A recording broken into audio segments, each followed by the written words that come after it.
Bismillahirrahmanirrahim. Alhamdulillahillazi khalaqal mauta wal hayata liyabluwakum ayyukum ahsanu amala wa huwal azizul ghafur. Asyhadu an la ilaha illallah wa asyhadu anna Muhammadan abduhu wa rasuluh.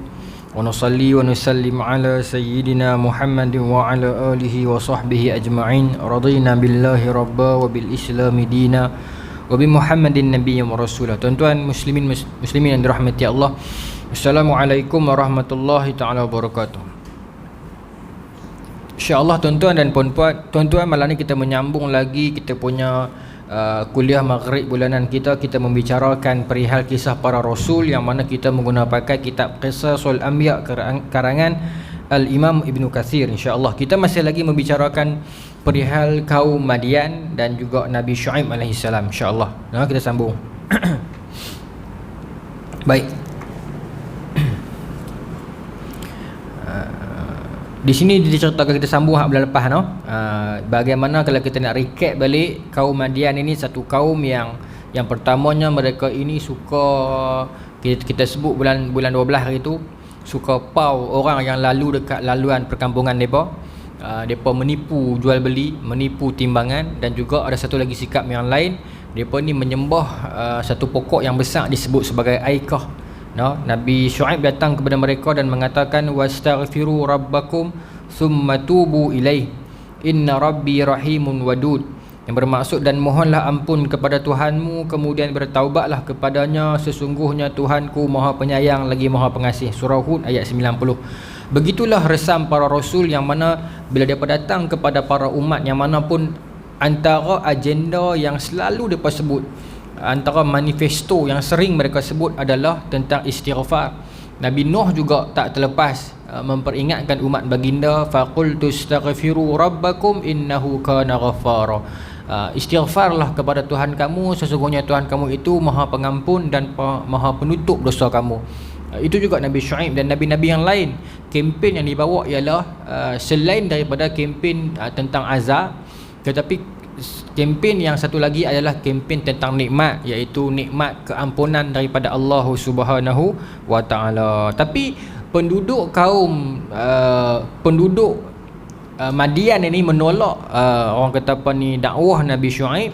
Maka Nabi Syuaib pun teruskan dakwah, tetapi ditolak. Akhirnya disebutkan dalam satu riwayat, diriwayatkan dari Ibnu Abbas, dari Sa'id bin Jubair dan Ats-Tsauri, mereka mengatakan maksudnya adalah tentang doa Nabi Syuaib. Baik.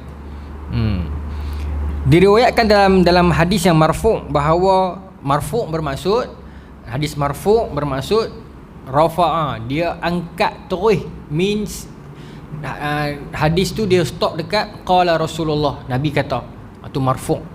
Kalau dia hadis yang disebut sebagai mauquf, dia berhenti dekat sahabat. Kalau maqtu', dia berhenti dekat tabi'in. Bila kita marfu' ni, dia tinggi lah, dia angkat sampai kepada Nabi, maksudnya Nabi yang cerita terus. Baik, bahawa Nabi Syuaib menangis kerana kecintaannya kepada Allah sampai matanya buta. Menangis kerana cinta kepada Allah sampai buta matanya. Lalu Allah mengembalikan matanya, kembali boleh melihat, dan bertanya padanya, wahai Syuaib, apakah engkau menangis kerana takut pada neraka atau kerana kerinduan kepada syurga? Hang teriak ni pasal takut neraka ke pasal nak syurga? Kata Syuaib, Nabi Syuaib, tidak, akan tetapi kerana kecintaanku kepadamu ya Allah. Jika aku melihatmu, maka aku tidak akan pedulikan apapun yang dilakukan orang kepadaku. Maknanya itu yang orang kata, bila dah capai Allah ni, dia tak pedulilah apa pun. Apa nama ni, satu lagu kumpulan Wings, Sayap Ilusi kan, apa nama ni, yang dia kata apa tak main dah, tapi dia kata biar aku dianggap gila. Kerana cinta biar aku dianggap gila. Biar orang nak kata aku gila pun, katalah aku dah dapat Allah, so melebihi segala-galanya. Kemanisan itu kemanisan segala-galanya. Kemudian Allah memberikan wahyu padanya, yakni Nabi Syuaib, berbahagialah engkau dengan pertemuan denganku wahai Syuaib, oleh kerana itu aku abadikan kepadamu Musa bin Imran yang pernah berbicara denganku. Baik. Okey, kita sambung. Maka Nabi Syuaib ini dia pernah menangis sampai menitiskan air mata hingga menyebabkan mata baginda buta kerana kerinduan kepada syurga. Antara penyelamat kita di sisi Allah adalah air mata kita yang kita keluarkan kerana takutkan Allah dan kerana cintakan Allah Subhanahu Wa Taala. Kita pernah membacakan di surau ini satu hadis riwayat Imam Muslim. Saya rasa saya bacakan dah, tentang satu orang lelaki yang dia tak pernah buat amal ibadat kan, yang dia bila dia nak mati tu dia pesan kat anak dia kan, yang dia kata ya bunayya iza ana mutun fa uhriquni summa ithanuni summa dharruni fir rihi. Wahai anak, nanti bila ayah mati, bakar mayat ayah, kemudian tumbuk abu tu sampai jadi lumat, kemudian lemparkan di angin lalu. Kemudian anak dia tanya, kenapa ayah suruh buat benda ni? Pasal ayah dia ni tak pernah buat amal ibadat langsung. Maka dia jawab kepada anak dia kata apa? Wallahi law qadara alayya rabbi la yu'adzibanni 'azaban ma 'azzabahu ahada. Kalau Tuhan, yakni Allah, jumpa mayat aku, Tuhan akan azab aku dengan satu azab yang tak pernah Tuhan azab orang lain. Bermaksud dosa yang pak cik ni buat, kenapa dia kata pak cik? Pasal dia tua dah, anak dia pun dah besar dah, cukup besar. Dan dia tak kembali menerima taubat. Sebaliknya dia nak mati, dia ingat dia boleh lari daripada Allah, maka dia minta anak dia tolong buat bakar tu. Kemudian bila dia mati, Allah Ta'ala sebut, Nabi sebut dalam hadis, Allah Ta'ala berkata kepada bumi, Allah Ta'ala kata kepada bumi, ya ardi ijma'i ma fiki. Wahai bumi, kumpulkan semua debu-debu bakar mayat dia tu atas badan kamu ni, kumpulkan. Fa iza qama, benda dia dibangunkan di depan Allah. Allah tanya dia, wahai hamba aku, kenapa kamu buat benda ni? Kan? Kenapa kamu buat kerja ni? Iaitu apa? Yang bakar, tumbuk, lumat semua ni. Okey, maka dia jawab kepada Allah, qasyatuka rabbi, kerana takut kepadamu ya Allah. Maka dalam hadis tu Nabi kata, fa ghafara lahu, maka Allah Taala ampunkan dia. Meskipun dia tidak ada amalan, dosa dia banyak sampai dia mati pun, tetapi kerana ada secebis ketakutan dia kepada Allah, dia sedar ada Allah yang boleh mengazab dan mengampunkan dia, maka kerana secebis itulah yang heret dia masuk ke syurga. Ini yang tu yang kita nak, tak cinta dan takut kepada Allah Subhanahu Wa Taala. Satu ketika tuan-tuan, cerita ni saya dapat daripada YouTube. Tapi video lah, nama apa? Habib Ali Al-Jufri. Bukan yang Indonesia kan, yang seorang lagi yang berisi sikit tu. Dia cerita di internet ada, dia cerita dalam ceramah dia tu, saya tengok. Dia cerita ni pula dia tengok sendiri ketika mana depa buat satu persidangan agama di Perancis. Syahid Dr. Said Ramadan Al-Buti, dia ceramah tentang cinta kepada Allah ni. Dia ceramah, tapi masa dia ceramah tu bengenang ayat mata dia. Lah dia teriak, dia tak tahan, teriak. Padahal masa tu dialog antara agama, cerita masing-masing agama ni. Bila mai part Islam, dia ceritalah cinta kepada Allah ni, tapi dia teriak sungguh-sungguh. Teriak pula bukan teriak macam terharu ni, teriak macam takut, ketak badan-badan. Maka Habib Ali tak faham dah lah, memang Syahid memang jenis macam tu. Kemudian depa habis ceramah tu masuk bilik kuarantin, bukan bilik kuarantin lah, bilik VIP ni. Datang seorang wartawan Perancis, perempuan, bukan Islam dia. Dia kata, saya tersentuh tadi bila tuan imam, dia panggil imam lah, cerita pasal cinta dengan Tuhan Allah lah, Tuhan orang Islam ni. Tapi pasal apa teriak? Sepatutnya cinta ni benda happy, dia kata kan. Kami faham common sense dia, happy lah. Maka jawapan Syahid Dr. Said Ramadan Al-Buti tu menyebabkan perempuan tu menitiskan air mata. Dan tak silap saya, dia peluk Islam lepas tu. Jawapan dia kata apa? Memang aku sedang cerita tentang cinta, tapi siapa yang tak menangis kalau memikirkan kalau cinta itu akan terluput, dia kata. Aku teriak bukan kerana cinta tu, tapi aku fikir macam manalah kalau cinta tu nanti lucut. Sebab tu dia teriak. Itu yang menyebabkan perempuan tu sangat tersentuh betapa seseorang hamba dan Tuhannya itu menghargai cinta tersebut. Dia bimbang. Sebab tu tuan-tuan, kalau kita sayang kat orang lebih ni, cinta kat orang lebih tu, kita jaga, kita pedok apa dalam kepala kita. Kita takut hilang cinta tu sebenarnya. Kan? Kita takut dia hilang. Kita takut benda tu jadi hilang, jadi lucut. Sebab tu kadang-kadang kita jadi jaga lebih, kawal lebih kan. Itu yang disebutkan oleh Dr. Said Ramadan Al-Buti, cinta kepada Allah Subhanahu Wa Taala. Cinta yang sangat besar yang tak mungkin dapat ditandingi oleh mana-mana cinta atas dunia ini. Ya, kalau orang tanya kita apakah tanda pertama Tuhan cinta kita, Tuhan buat kita. Ya, kalau tak cinta kalau kata tak cinta tak buat. Baik. Kemudian azab apa yang sampai kepada penduduk Madian, kita nak pergi yang terus no. Baik. Mereka dilanda gempa yang amat dahsyat. Bumi menjadi goncang-gancing, tulis di sini. Tanah dan rumah tempat tinggal mereka hancur berantakan. Nyawa mereka pun melayang, tercabut dari jasad mereka hingga akhirnya mereka menjadi mayat-mayat yang bergelimpangan, tidak bernyawa dan tidak bergerak. Demikian pula haiwan-haiwan di bumi semuanya mati dan beku.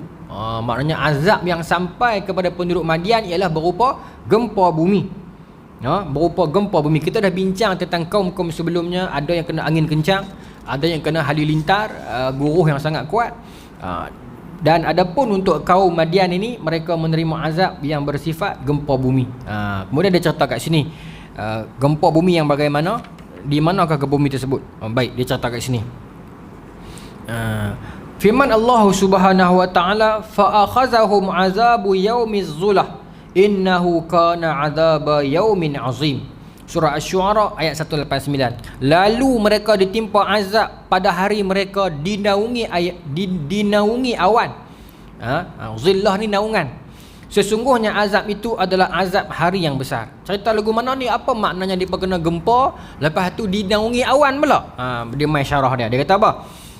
Penduduk Madian ni lepas mereka tolak dakwah Nabi Syuaib, mereka ugut untuk bunuh Nabi Syuaib. Mereka kata, kalaulah bukan kerana keluarga kamu wahai Syuaib, dah lama dah kami bunuh kamu. Tu ayat Quran.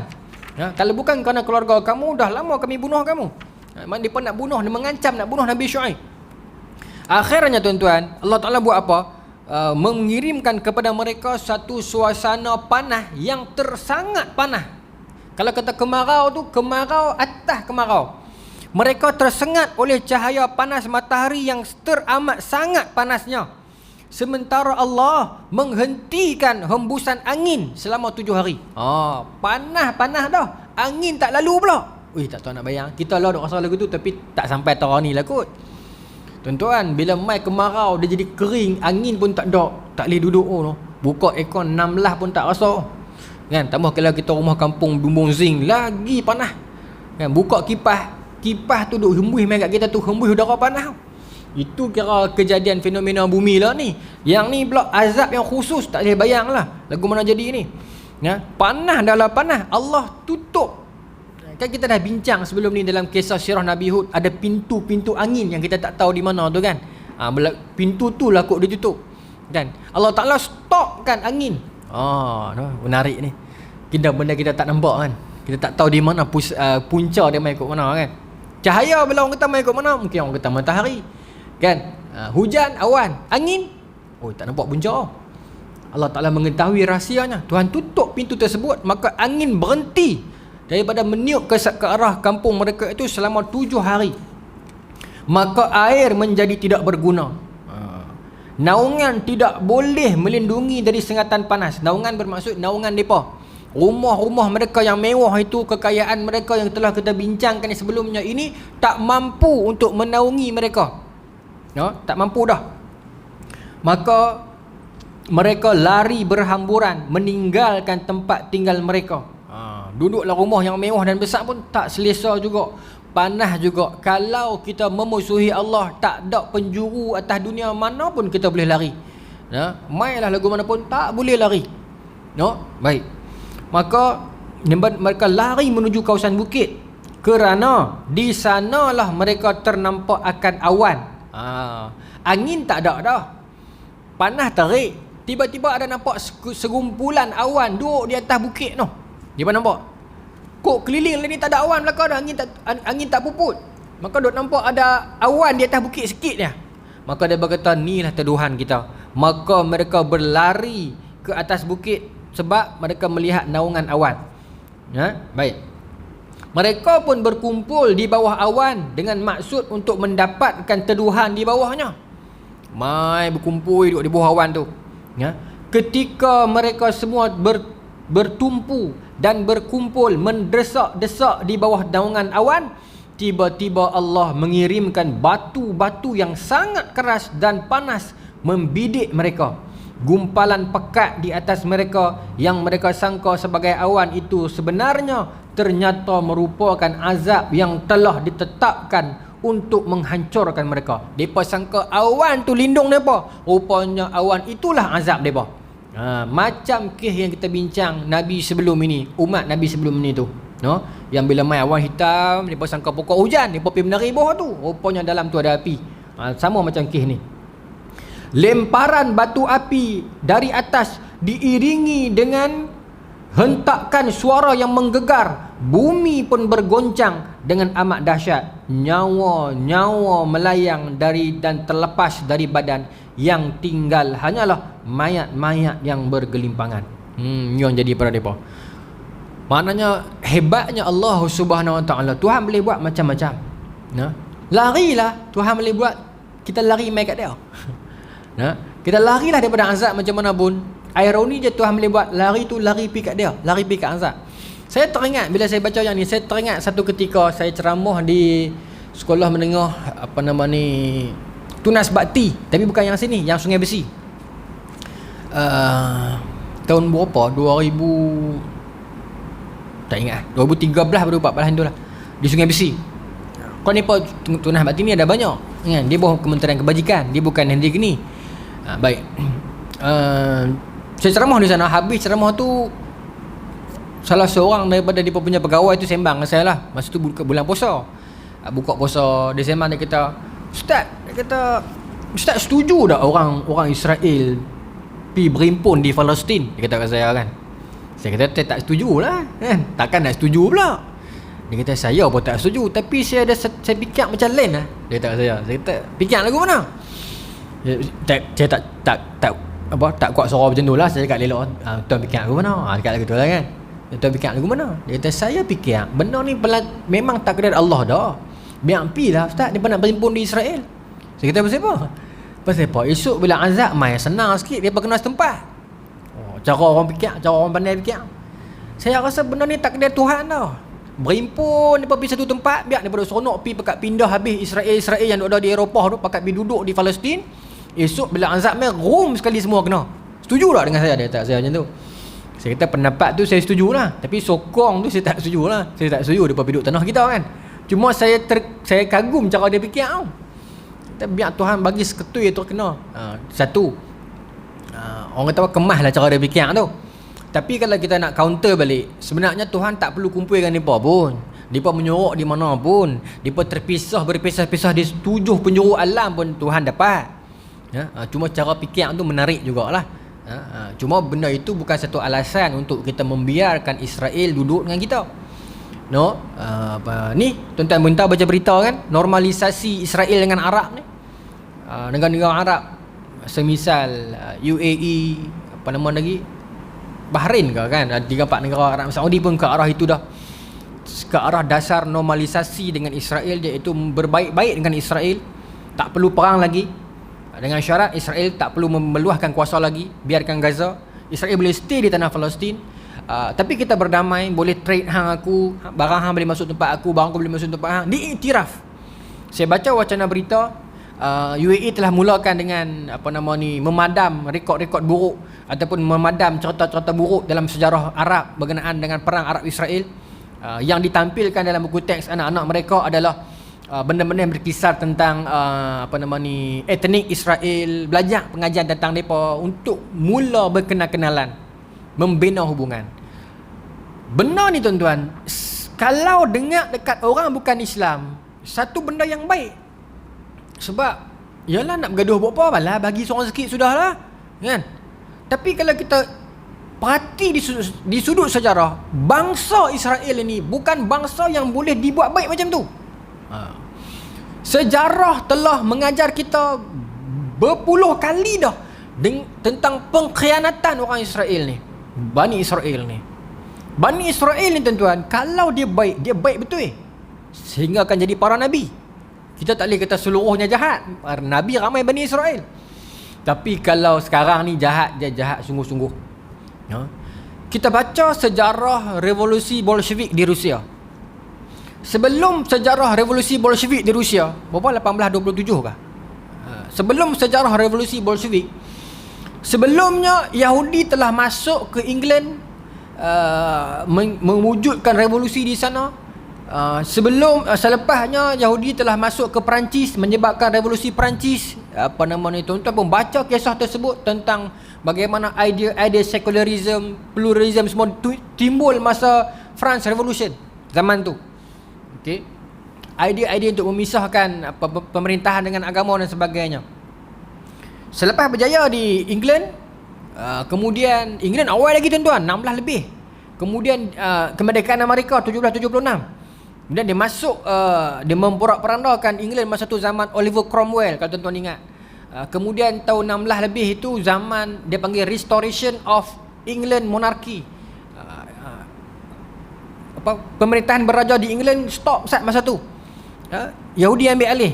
Kemudian orang yang mereka percaya Oliver Cromwell tu mereka khianati balik, mati kawan tu, mereka walk-night balik. Disebut sebagai Restoration of British saya sebut tadi tak, ulang tak dapat lah, English Monarchy. Tu yang sekarang sampai ada sekarang ada tu. Habis di England dia masuk ke France buat revolusi Perancis. Ni semua raja-raja, bukan kita kata depa ni sikit-sikit Yahudi. Dah memang sejarah macam tu nak buat guna. Bukan sejarah tu orang Islam tulis, yang orang putih tulis pun benda yang sama ditulisnya. Iaitu pemodal-pemodal Yahudi yang masuk mengucar-ngacirkan. Sebab masa tu depa bergelimpangan di merata tempat di Eropah. Sebelum Perang Dunia Kedua. Okey. Bila aura ataupun kebangkitan Yahudi itu merebak ke Rusia, ketika itu pemerintah Rusia zaman tu Tsar Nicholas II. Tsar Nicholas ni dia dah rasa macam, okey, aku duk nampak benda yang sama yang jadi kat England, yang jadi kat Perancis, mungkin akan jadi dekat Rusia kalau aku tak cuba buka pintu. Sebab masa tu orang-orang Yahudi ni depa duduk dekat negara Eropah, depa duduk dia ada satu istilah, saya tak ingat istilah tu, yang asing daripada orang. Sopa pelarian, sopa maaf sebut lah, macam kampung baru, depa tak dapat layanan istimewa. Depa macam depa kena double standard. Macam depa dapat layanan semasa di Mesir zaman Nabi Musa. Macam tu lah orang Yahudi di Eropah zaman tu. Sebab tu England dan Perancis membayar harganya. Tapi bila Tsar Nicholas tengok sebelum benda yang sama jadi dekat Rusia, kami perlu menukar dasar di Rusia, iaitu untuk orang Rusia berbaik-baik dengan orang Yahudi. Mula membuka pintu. Saya tak main perkataan tu. Tempat yang orang Yahudi kena duduk tu. Dia ada satu istilah akademik untuk tu. Dan nama tu depa buat filem juga. Dia macam tempat kurungan, bukan tempat kurungan. Seolah-olah macam kampung baru lah, senang abang. Baik. Tuan-tuan, maka Tsar Nicholas buat satu dasar untuk membuka pintu orang Yahudi boleh hidup macam rakyat Rusia yang biasa, boleh bekerja, bayar cukai, menikah macam rakyat Rusia betul lah. Tak dilayan macam pelarian lagi, tak dilayan macam orang kampung baru lagi, macam itulah. Maka orang Yahudi pun mula berasimilasi dengan orang Rusia. Ada yang dah menikah dengan mereka, bekerja, buka production, menikah, bayar cukai, ada slip gaji, ada sok-sok, boleh apply Sinar tanpa syarat dah. Boleh lah, belakang boleh buat dah. Tuan-tuan, bila buat macam tu, kalau akal yang logik kita fikir, there is no need for a Jews untuk fight Rusia lagi. Betul tak? Akal logik kita fikir, orang Yahudi tak payahlah nak revolusi di Rusia lagi, sebab orang Rusia dah layan Yahudi dengan baik. Kalau itu tuntutan mereka untuk dilayan Yahudi itu dengan baik, so tak perlu lagi berlaku revolusi.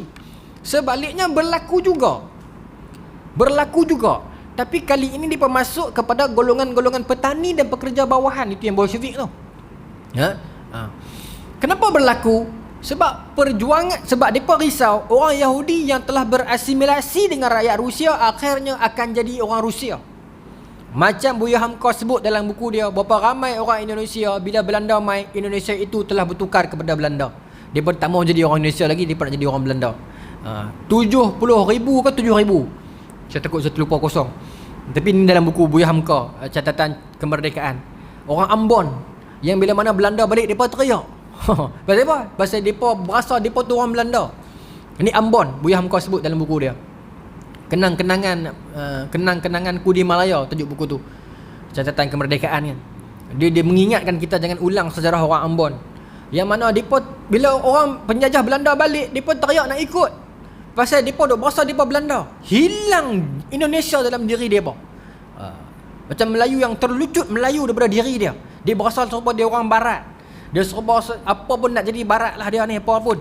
Ya, kalau ikut cara Melayu ni tak standard. Macam tu yang berlaku kepada orang Ambon zaman tu. Kena boleh hamka depa ni bahkan ikut orang Belanda balik ke Belanda. Bila sampai ke Belanda, orang Belanda usir mereka. Orang Belanda tak mau. Pasal apa, tak standard kami lah. Kulit-kulit hampa ni semua ni tak standard kami. Dan sejarahnya bila orang Belanda usir mereka, Belanda memaksa kerajaan baru Indonesia untuk ambil balik rakyat Ambon ini pulang. Kerajaan baru tak mau.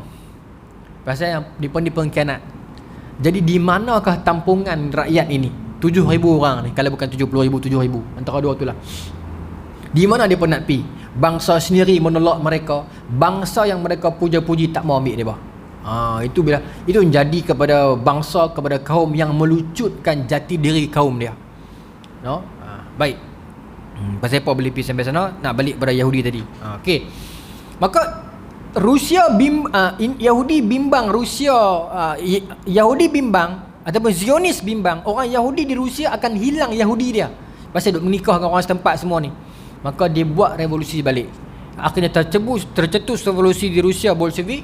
Akhirnya kalau ikut susunan itu, Rusia, England, Amerika, kan, Perancis, susunan negara yang berevolusi itu, akhirnya pada Perang Dunia Pertama 1914, negara itu satu tim. Seolah-olah revolusi itu ditarik untuk bentuk dalam satu tim. Tuan-tuan ceklah Perang Dunia Pertama. Negara yang saya sebut tadi ni semua berada dalam satu paksi. Seolah-olah revolusi itu dibentuk agar kita cari geng, kita rekrut geng. Maaf saya sebut, mungkin saya salah. Tuan-tuan perhatikan Arab Spring yang berlaku kat kita ni 2014, 2013 tak ingat. Skrip dia, pola dia lebih kurang. Kita menyokongnya, kebangkitan rakyat, tapi kesudahannya itu nampak semua keuntungan belah sana. Dia pergi dekat orang putih, dia pergi dekat Yahudi, dia pergi dekat Syiah. Siapa yang memegang tampuk Iraq sekarang? Kan? Kita baca yang tu, tuan-tuan. Sebab tu apa-apa pun dalam kehidupan kita ni, kita kena banyak bertenang. Kita tak boleh terburu-buru cepat menghukum, cepat mengamuk, cepat. Kita kena parti dua lapis dulu. Sebab kadang-kadang ada perancangan yang sulit dan rapi. No? Dan benda tu saya yakin bawa kepada normalisasi hari ni tu. Kan? Walaupun bukan secara terus, tapi tunggu dan lihatlah. No? Jadi poin saya adalah bangsa ni bukan bangsa yang boleh berbaik-baik. Itu poin saya. Bila Rusia buat lagu tu kat Yahudi dengan anggapan Yahudi takkan kacau ekonomi dia, Yahudi kacau, dia tak peduli. So benda yang sama mungkin berulang. Orang Arab kena belajar sejarah normalisasi ni. Bangsa itu bukan bangsa untuk kita berbaik-baik. Mereka akan lupakan segalanya. Kita baca sejarah yang Hitler bunuh orang Yahudi tu, panggil apa? Yang Hitler bunuh orang Yahudi yang ramai tu. Kan apa? Tu kan. Yang itulah tuan-tuan tahu lah kan. Yang banyak membantu pelarian Yahudi masa tu adalah negara-negara semisal Albania. Tuan-tuan baca sejarah dunia tu, saya rasa bila kita baca tu kita tersentuh bagaimana orang Yahudi ni, betapa mereka tak mengenang jasa. Kalau kita nak ukur secara umum pun memang dia lah tuan-tuan. Zaman Enlightened of Christian, zaman itulah Yahudi paling sampah sekali. Yahudi cuma mampu angkat muka cuma pada zaman Golden Ages of Islam, itu sahaja. Islam lah yang buka pintu, bagi peluang Yahudi mengaji, sekolah, masuk universiti, buka kitab-kitab Islam, belajar, jadi tok guru agama mereka lah. Yang menafikan hak orang Yahudi untuk study, untuk duduk ni orang Kristian. Islam bila pegang dunia, dia buka pintu, Yahudi pun boleh belajar. Sampai sekarang para rabai Yahudi yang jujur dengan ilmu mereka mengakuinya benda ni. Zamannya orang Yahudi mampu bernafas dan angkat muka hanya pada zaman Golden Ages of Islam. Maka kata mereka, kalau ditanya bilakah Golden Ages of Jews, Golden Ages of Jews berlaku pada Golden Ages of Islam. Mereka menumpang zaman kegemilangan kita. Kerana itulah dikatakan Islam ini rahmatan lil alamin. Bila Islam merintah, yang lain untung belaka. Bukan kata orang Islam sahaja, orang bukan Islam pun untung. No, mereka bebas mengamalkan kepercayaan mereka tanpa diusik. No. Kita berjuanglah tuan-tuan, kita doalah agar satu masa nanti akan tertegak juga kalimah Allah di muka bumi Malaysia ni, hukum-hukum semisal hukum hudud itu. Meskipun sekarang bukanlah mungkin masa yang tepat, tapi usaha ke arah itu mungkin kita kena buat dah. Saya nampak benda ni dia akan jadi dakwah, dia tak akan jadi dakwah. Bayangkan kalau orang yang mencuri kepada harta orang Islam, dia akan dikenakan hudud.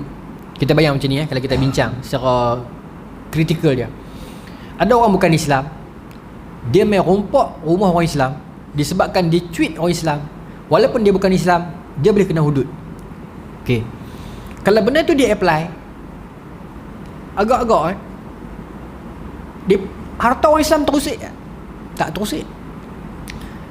Peluang dakwah dia adalah apa? Orang bukan Islam yang merasa terancam, mungkin dia juga akan masuk Islam. Satu. Okey. Habis tu orang kata, habis tu orang boleh lah rompak harta orang bukan Islam. Nanti saat orang Islam kalau merompak harta orang bukan Islam, dia kena hudud. Dia tak boleh tak kesal walaupun dia rompak harta orang bukan Islam. So orang bukan Islam tak akan rasakan macam double standard. So lama kelamaan daripada dakwah dia akan jadi dakwah. No? Tak ada orang lawan hukum jenayat Islam ni melainkan dia menyamun. No? Tapi macam saya kata tadi, dia tak boleh terburu-buru terus. Dia kena step by step, kesedaran, tarbiyah dan sebagainya. Sekarang mungkin fasanya dah untuk kita kempen bagi tahu macam tu. Antara tokoh yang berjuang sungguh-sungguh untuk hudud siapa tuan-tuan?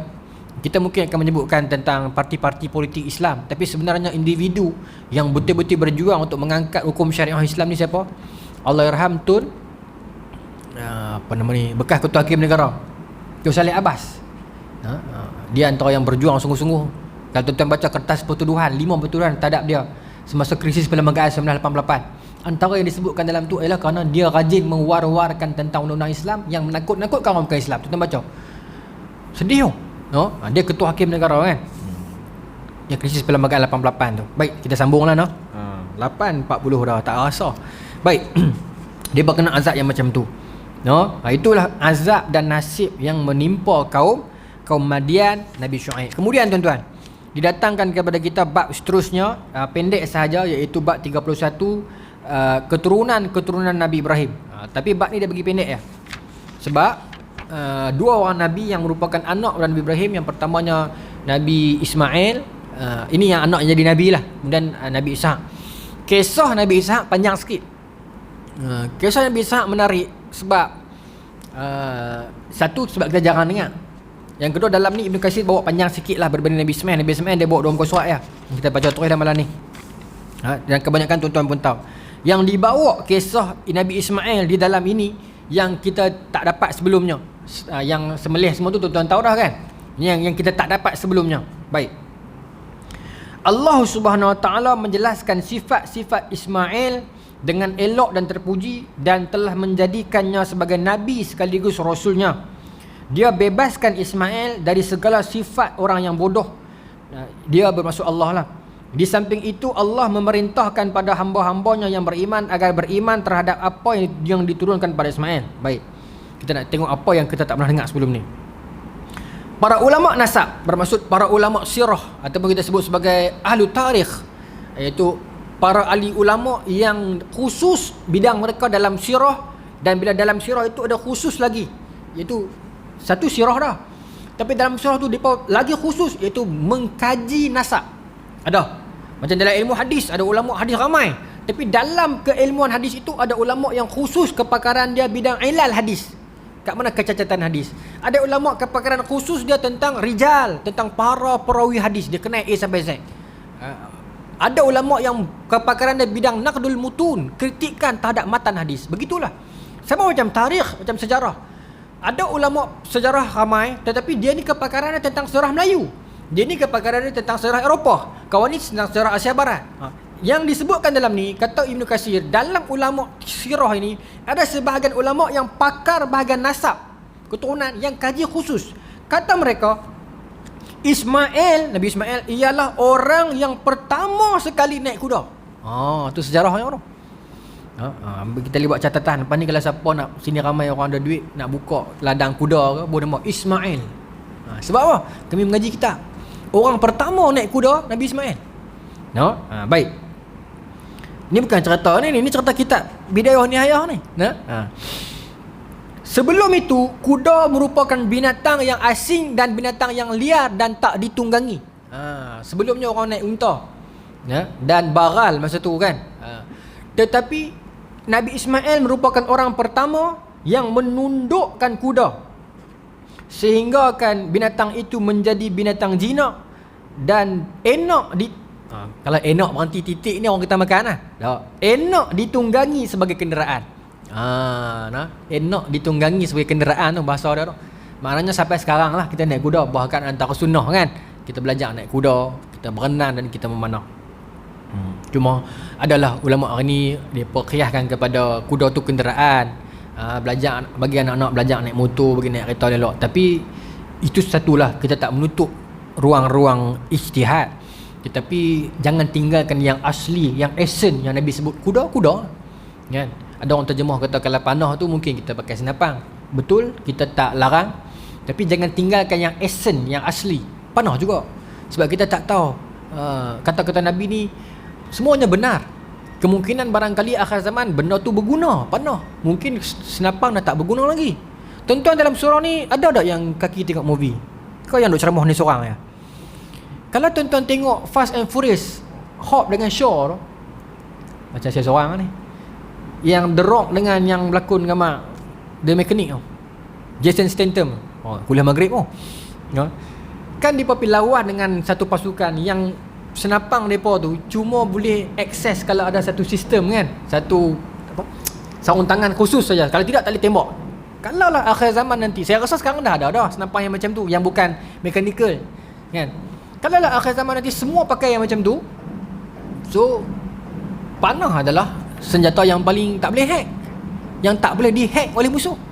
Dan saya rasa benar kata-kata Nabi ni, mungkin memang panah secara literal memang panah, tak perlu kita qiyas kepada senapang. Tapi saya punya style, qiyas kepada senapang pun kita setuju, panah asli pun kita jangan tinggalkan.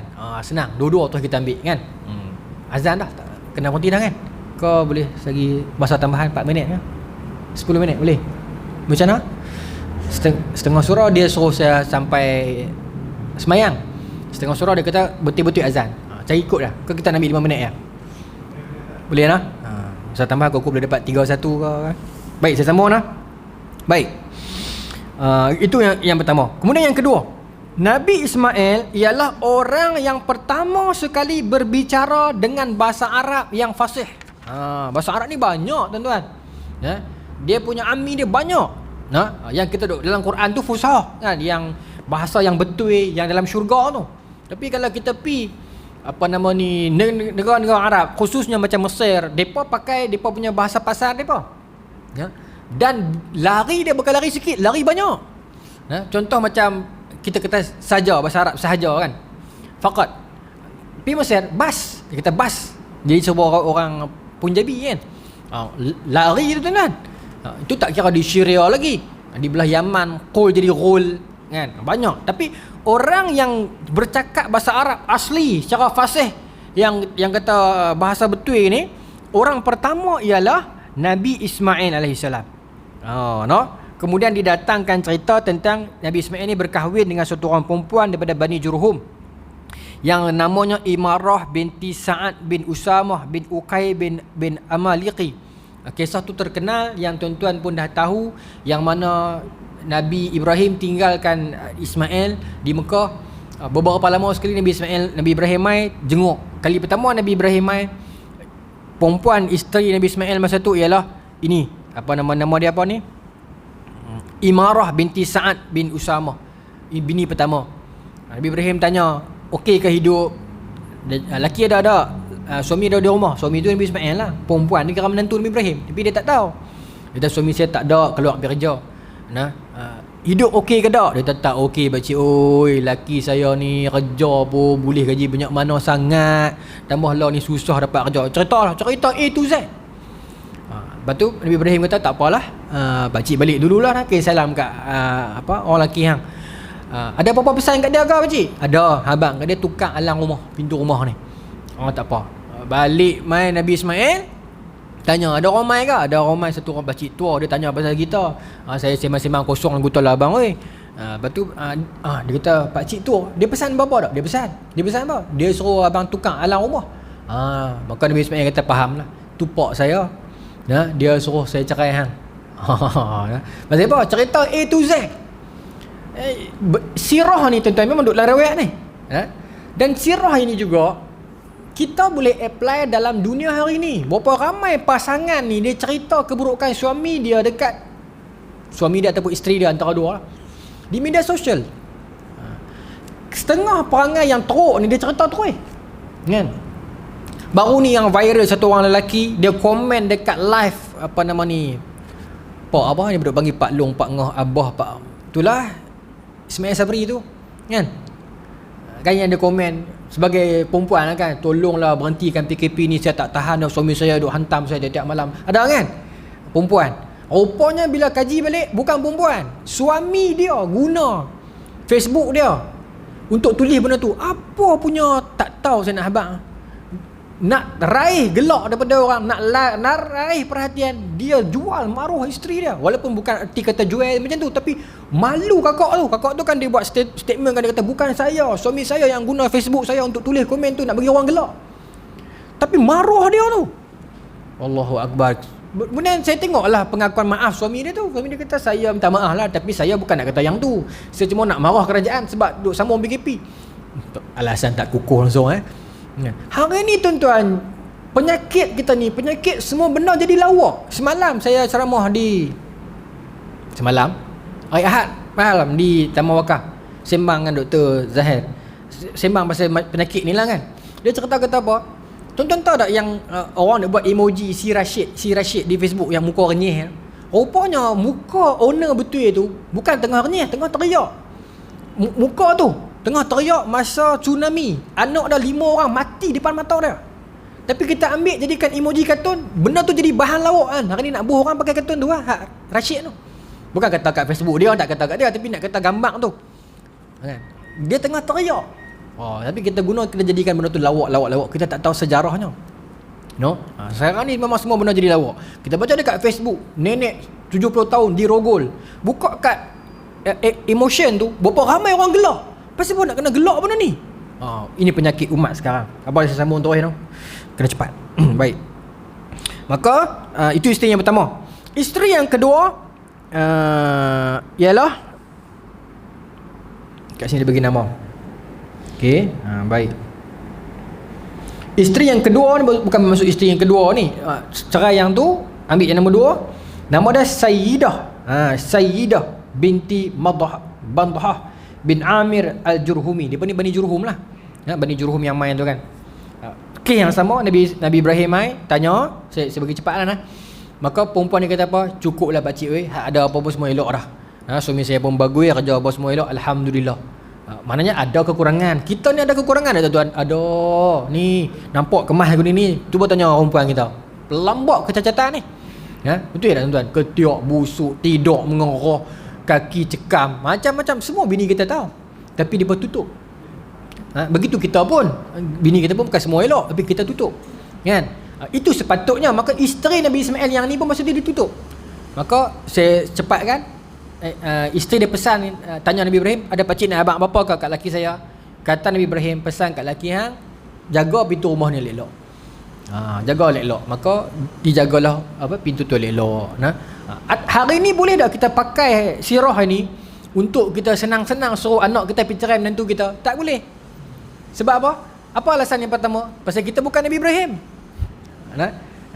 Ada 2 hadis. Kalau kita kaji di sudut kritikan matan, dia macam bertentangan. Satu hadis, seorang sahabat mai jumpa Nabi, to be exact anak Sayyidina Umar kan, mai beritahu tak puas hati, terasa hati pasal Sayyidina Umar tak bagi dia kahwin dengan perempuan sekian-sekian kan, hadis tu. Maka Nabi kata dekat anak Sayyidina Umar, Abdullah bin Umar tak silap saya, ikut kata-kata ayah hang. Satu. Hadis yang lain pula, seorang sahabat mai cerita kat Nabi, yang dia nak tu, perempuan yang dia nak tu mak ayah dia tak suka. Maka Nabi kata, yang nak nikah tu hang, bukan ni apa. Jadi orang yang kritik, orang yang orientalis ni, dia berkata tengok Nabi cakap tak siapa bikin, tak sama. Sama sebenarnya. Cuma ini dalam konteks bapa budak ni adalah Sayyidina Umar, confirm syurga. Inilah dalam konteks bapa budak ni tak tahu siapa, kita pun tak tahu, darah hadis tak sebut rekod. Jadi kena compare macam tu. Kita tak boleh kata sekali compare, oh berselisih antara dua hadis. Tidak. Kita kena tengok essence hadis, sabab urut dia, syarah dia, baru kita faham. Nabi sentiasa konsisten dalam ucapan baginda. No? Baik. Bulan depan kita cerita pasal Nabi Syuaib, insya-Allah. Nabi Syuaib, Nabi Ishaq. Saya pun agak excited nak cerita pasal Nabi Ishaq. Sebab apa? Sebab saya pun tak tahu banyak. Kita pun jarang dengar pasal Nabi Ishaq, Isaac kan. Antara yang menarik cerita pasal Nabi Ishaq ni, dia ada abang. Dia ada abang. Sorry, Nabi Ishaq ni dia ada anak. Anak dia ada 2 orang.